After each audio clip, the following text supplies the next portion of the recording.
Bonjour à tous, nous allons voir aujourd'hui comment choisir son taux de PGVG. Le taux de PGVG correspond au pourcentage de propylène glycol et de glycérine végétale qui composent votre e-liquide. Plus le taux de PG est élevé, plus la contraction en gorge et le rendu de saveur seront conséquents. A l'inverse, plus le taux de VG est élevé, moins cette contraction en gorge sera puissante, les saveurs seront plus effacées mais le volume de vapeur sera bien plus conséquent. C'est pour cela que le taux de PGVG le plus répandu est le 50-50 qui offre le meilleur compromis vapeur, hit en gorge et rendu des saveurs.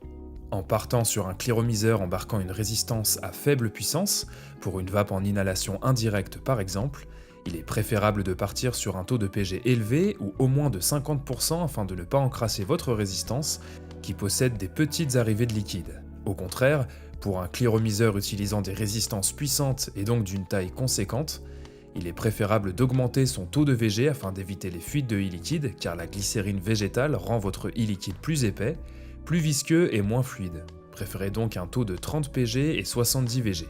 Vous l'aurez compris, le choix du taux de PGVG se fait en fonction de ses attentes, mais aussi de son matériel.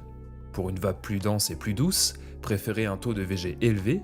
Pour une vape moins dense, avec plus de sensations en gorge et plus de saveur, préférez un taux de PG élevé. Pour débuter, nous vous recommandons un taux de PGVG de 50-50 que vous pourrez affiner avec le temps en fonction de votre style de vape.